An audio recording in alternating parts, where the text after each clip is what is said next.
আসসালামু আলাইকুম, আমি নাজমুল হক এবং এই ভিডিওতে আমি আপনাদের নিয়ে যাচ্ছি চীনের তথা সারা বিশ্বের অন্যতম বিস্ময়কর ঐতিহাসিক স্থাপনা চীনের মহাপ্রাচীর বা গ্রেট ওয়ালের জগতে। এটি শুধুমাত্র একটি স্থাপত্য নয়, বরং একটি ইতিহাস, একটি সংস্কৃতি এবং মানবজাতির অসাধারণ মেধা ও পরিশ্রমের প্রতীক। আমার এই ভ্রমণের মাধ্যমে আমি আপনাদের দেখাবো এর গঠন, এর ইতিহাস এবং এর বিশেষত্ব। ভিডিওটি দেখলে জানতে পারবেন আমি কিভাবে এই ভ্রমণ অ্যারেঞ্জ করলাম এবং খরচ কত হলো। তো চলুন শুরু করি আমাদের এই রোমাঞ্চকর যাত্রা।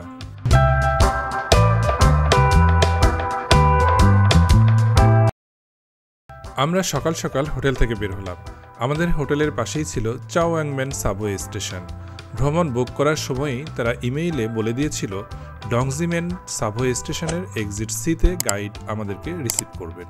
সে মোতাবেক আমরা চাওয়াংম্যান সাবওয়ে স্টেশন থেকে খুব সহজেই সেখানে পৌঁছে যাই।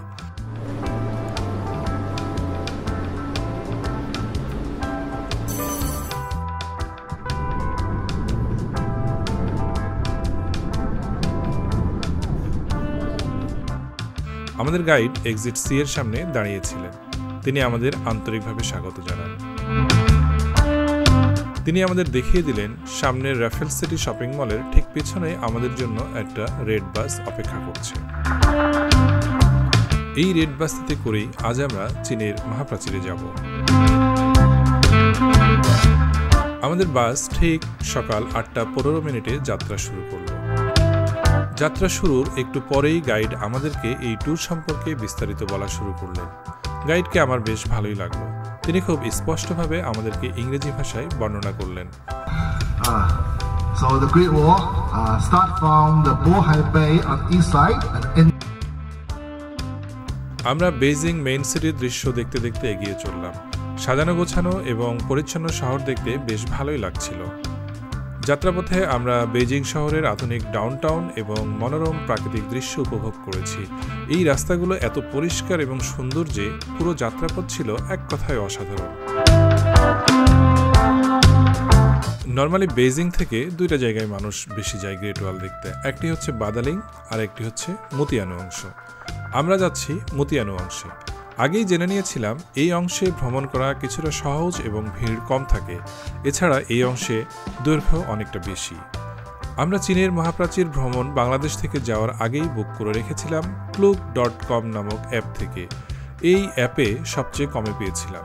জনপ্রতি খরচ পড়েছিল $17, যা বাংলাদেশি টাকায় প্রায় 2100 টাকার মতো। গ্রেট ওয়াল ট্যুর বুক করার সময় আমার জানা ছিল না যে কেবল কারের টিকিট আলাদা করে বুক করতে হয়। গ্রেট ওয়ালে কেবল কার ছাড়া হেঁটে হেঁটে ওঠা অনেক কষ্টকর, কারণ এটা অনেক উঁচুতে। বাসে গাইড আমাদেরকে বললেন কারো কেবল কারের টিকিট লাগলে আমাদের কাছেই নিতে পারবেন। আমি 2টা টিকিট বুক করলাম। প্রতি টিকিটের প্রাইস পড়ল 140 ইউয়ান, যা বাংলাদেশি টাকায় পড়েছিল 2370 টাকার মতো। আমরা 1 ঘন্টা 45 মিনিট জার্নি করে গ্রেট ওয়ালের নিকটবর্তী পৌঁছে গেলাম। নেমেই গাইড বললেন কারো ওয়াশরুম যেতে হলে বা কফি পান করতে চাইলে করতে পারেন, আপনাদের জন্য 10 মিনিট ব্রেক। তারপর আমরা ধীরে ধীরে শাটল বাস এন্ট্রান্স গেটের দিকে এগিয়ে চললাম। এখানে পাসপোর্ট স্ক্যান করেই আমরা ভিতরে গিয়ে আবার একটি শাটল বাসে করে কেবল কার স্টেশনের দিকে যাব, যা গাইড আমাদেরকে আগেই বলে দিয়েছে। বলে রাখা ভালো যে যখন আপনি এই ট্যুর বুক করবেন তখন আপনার পাসপোর্ট নম্বর দিতে হবে। আপনার পাসপোর্ট নম্বরটি এন্ট্রান্স সিস্টেমে অটোমেটিক্যালি অ্যাড হয়ে যাবে। এজন্য আপনার কোনো বুকিং কপি প্রিন্ট করতে হবে না, শুধুমাত্র পাসপোর্ট স্ক্যান করে ঢুকে যাবেন। কেবল কারের ক্ষেত্রেও একই সিস্টেম। শাটল বাসটি ধীরে ধীরে উঁচুতে উঠছে এবং আমরা দুপাশ দেখতে দেখতে যাচ্ছি।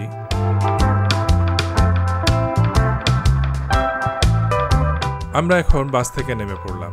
বাস থেকে নেমে আমরা কেবল কার স্টেশনের দিকে যাচ্ছি। উঁচু ঢালু রাস্তা উঠতে হাঁপিয়ে যাচ্ছি। আমরা হেঁটে হেঁটে যাচ্ছি, উপরের দিকে উঠতে হচ্ছে, হাঁপায়ে যাচ্ছি, তারপরেও চেষ্টা করছি যাওয়ার।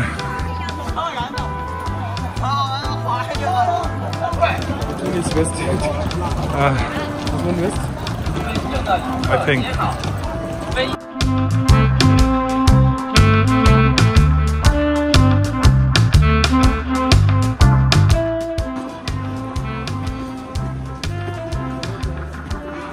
অবশেষে আমরা কেবল কার স্টেশনের গেটে আসলাম। এখানে পাসপোর্ট স্ক্যান করে আমরা ঢুকে পড়ব।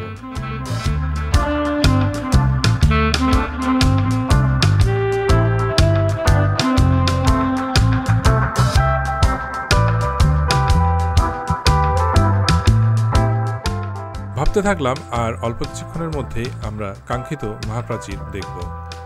কেবল কারে ওঠার সময় মনে হচ্ছিল স্বপ্ন আজ সত্যি হচ্ছে।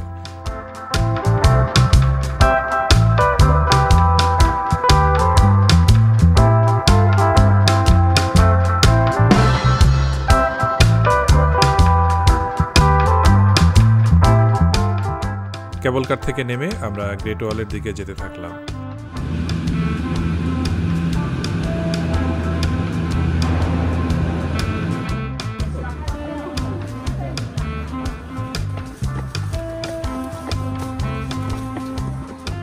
অবশেষে আমরা পৌঁছে গেলাম বিশ্বের সপ্তম আশ্চর্যের একটি গ্রেট ওয়ালে। এখানে দেখতে পাচ্ছেন আমাদের বাম পাশে হচ্ছে পশ্চিম অংশ আর ডান দিকে গেলে পূর্ব অংশ। আমরা প্রথমে পশ্চিম অংশে যাব। ওয়েস্ট পার্টে রয়েছে মাউন্টেন ভিউ। এর আশেপাশে গ্রেট ওয়ালের সবচেয়ে উঁচু জায়গা এটি। তবে সেখানে পৌঁছা অনেক কষ্টসাধ্য ব্যাপার শুনেছি। আপনাকে শত শত সিঁড়ি অতিক্রম করে সেখানে পৌঁছাতে হবে। তবে আমি দৃঢ় প্রতিজ্ঞ সেখানে যাব ইনশাআল্লাহ।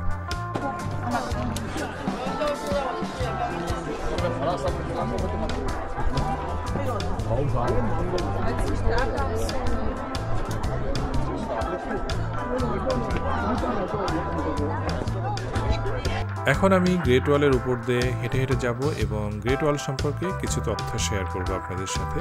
ততক্ষণ আমার সাথেই থাকুন, আমি আপনাদেরকে হেঁটে হেঁটে মাউন্টেন ভিউর দিকে নিয়ে যাব।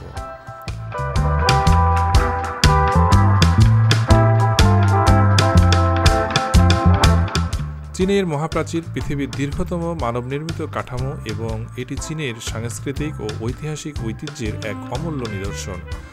প্রাচীন চীনের শাসকরা একত্রিত হয়ে তাদের রাজ্যকে সুরক্ষিত করার জন্য এই বিশাল প্রাচীর নির্মাণ করেন। এর বিস্তৃতি, স্থাপত্য, ইতিহাস এবং এর সঙ্গে জড়িত গল্পগুলো পৃথিবীর মানুষকে মুগ্ধ করে চলেছে। মহাপ্রাচীর খ্রিস্টপূর্ব ৩য় শতক থেকে ১৭০০ শতক পর্যন্ত চীন দেশের উত্তর সীমান্তে ধারাবাহিকভাবে নির্মিত হয়েছিল, যা পরবর্তী চীনা সাম্রাজ্যগুলোর এক বৃহৎ সামরিক প্রতিরক্ষা প্রকল্প ছিল, যার মোট দৈর্ঘ্য ২১,১৯৬ কিলোমিটার। তবে বলে রাখা ভালো যে এই ২১,১৯৬ কিলোমিটার কিন্তু একটাই ওয়াল না, বরং সিরিজ অফ ওয়াল। বিভিন্ন জায়গায় ফাঁকাও রয়েছে, তবে সমস্ত ওয়ালকে একত্রিত করলে তার দৈর্ঘ্য দাঁড়ায় ২১,১৯৬ কিলোমিটার। এর মূল অংশে রয়েছে প্রাচীর, ঘোড়ার চলাচলের পথ, পর্যবেক্ষণ টাওয়ার এবং প্রাচীরের উপরে আশ্রয়স্থল, এবং এতে দুর্গ ও পাস রয়েছে। চীনের উত্তরাঞ্চলীয় শত্রুদের, বিশেষ করে মঙ্গোলীয় ও তুর্কি গোত্রের আক্রমণ থেকে রক্ষা পাওয়ার জন্য মহাপ্রাচীর নির্মাণ করা হয়। শত্রুদের প্রবেশ ঠেকানোর জন্য এটি এক প্রতিরক্ষামূলক ব্যবস্থা হিসেবে কাজ করত।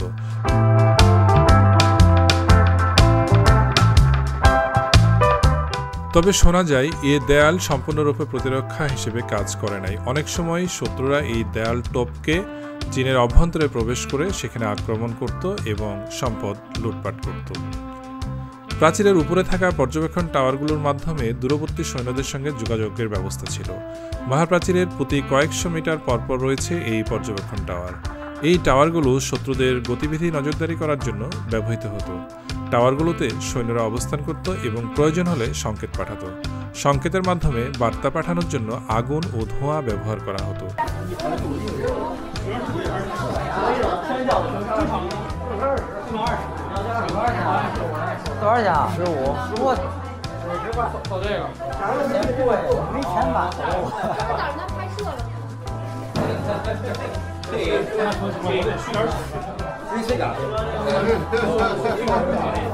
মহাপ্রাচীর নির্মাণ করতে বহু শ্রমিক, কৃষক, কারিগর এবং সৈন্য কাজ করেছিল। এটি নির্মাণ করতে গিয়েই লক্ষাধিক মানুষ প্রাণ হারিয়েছে। প্রাচীর নির্মাণের জন্য পাহাড় এবং মরুভূমির দুর্গম এলাকায় কাজ করতে হতো, যা ছিল অত্যন্ত কঠিন এবং ঝুঁকিপূর্ণ। এ কারণেই মহাপ্রাচীরকে বিশ্বের দীর্ঘতম কবরস্থান বলেও অভিহিত করা হয়। তবে জানা যায় যে এই মহাপ্রাচীরের আশেপাশে বা মহাপ্রাচীরের নিচে কখনো নাকি মানুষের কোনো হাড়হাড্ডির সন্ধান পাওয়া যায়নি। প্রাচীর নির্মাণের কৌশল এবং ব্যবহৃত উপকরণগুলো নির্ভর করত ভৌগোলিক অবস্থানের উপর। পাহাড়ি এলাকায় পাথর এবং পাথরের স্ল্যাব ব্যবহার করা হতো, সমতল এলাকায় মাটি এবং কাঠের স্তর দিয়ে তৈরি করা হতো। মিং রাজবংশের সময় ইট, চুনাপাথর এবং টাইলস দিয়ে প্রাচীরটিকে আরও শক্তিশালী করা হয়। তবে জানা যায় যে এক ধরনের স্টিকি রাইস দিয়েও নাকি যা সিমেন্টের মতো কাজ করত, এগুলো নাকি ব্যবহার করা হতো এই ওয়াল তৈরিতে। প্রাচীরের গড় উচ্চতা 20 থেকে 30 ফুট এবং প্রস্থ 15 থেকে 20 ফুট। প্রাচীরের উপরে একটি চলার পথ রয়েছে যা সৈন্যদের চলাচল ও নজরদারি সহজ করত। তবে সমস্ত প্রাচীরেই কিন্তু উপরে এরকম চলাচলের পথ নাই, কোথাও কোথাও শুধুমাত্র এটি একটি উঁচু দেওয়াল। চীনের মহাপ্রাচীরের আধুনিক গুরুত্ব রয়েছে, বিশেষ করে পর্যটন আকর্ষণ। মহাপ্রাচীর বর্তমান চীনের প্রধান পর্যটন আকর্ষণগুলোর মধ্যে একটি। প্রতি বছর লক্ষ লক্ষ পর্যটক এটি দেখতে আসেন। 1987 সালে ইউনেস্কো চীনের মহাপ্রাচীরকে বিশ্ব ঐতিহ্যবাহী স্থান হিসেবে ঘোষণা করে। মহাপ্রাচীর চীনা সংস্কৃতি এবং ঐতিহ্যের একটি প্রতীক। এটি চীনের আত্মপরিচয় এবং ঐক্যের প্রতিফল। এখন আমি গ্রেট ওয়ালের পাহাড়ি দৃশ্যের দিকে হাঁটছি। এখানে যেতে হলে সিঁড়ি বেয়ে উঠতে হয় এবং সিঁড়ি কিন্তু অনেক, একেবারে শত শত সিঁড়ি। হাঁটতে হাঁটতে বোঝা যায় এই যাত্রা কেবল শারীরিক নয়, মানসিকও। তবে আশেপাশে আরও অনেক মানুষ আছেন, বয়স বৃদ্ধ থেকে শুরু করে তরুণ কিশোর পর্যন্ত। তারাও একইভাবে উপরে উঠছে। এটা সত্যিই অনুপ্রেরণাদায়ক।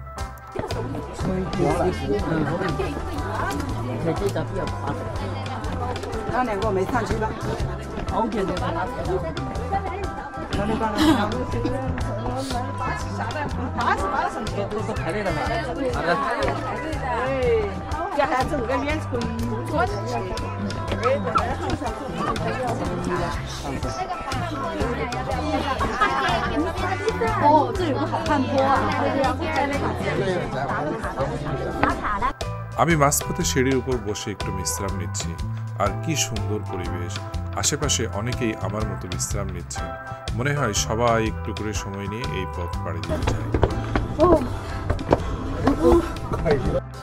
এখানে একটি সিঁড়ি আছে যেটা খুবই উঁচু। এটাকে পাড়ি দিতে অনেক শক্তি লাগছে, কিন্তু মনে মনে ভাবছি একবার যদি উপরে পৌঁছাতে পারি, পুরো পথের কষ্ট সার্থক হবে।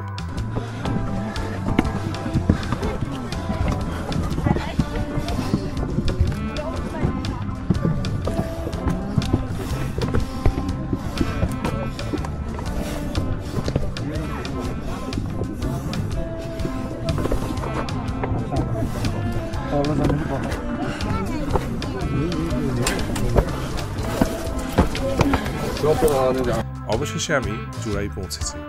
এই অনুভূতি ভাষায় প্রকাশ করা কঠিন। উপরে এসে মনে হয় সব ক্লান্তি নিমিষে উধাও। চারপাশের পাহাড়, বাতাস আর ঐতিহাসিক এই গ্রেট ওয়ালের সৌন্দর্য সত্যিই অভিভূত করার মতো। এই মুহূর্তটা একেবারে অনন্য।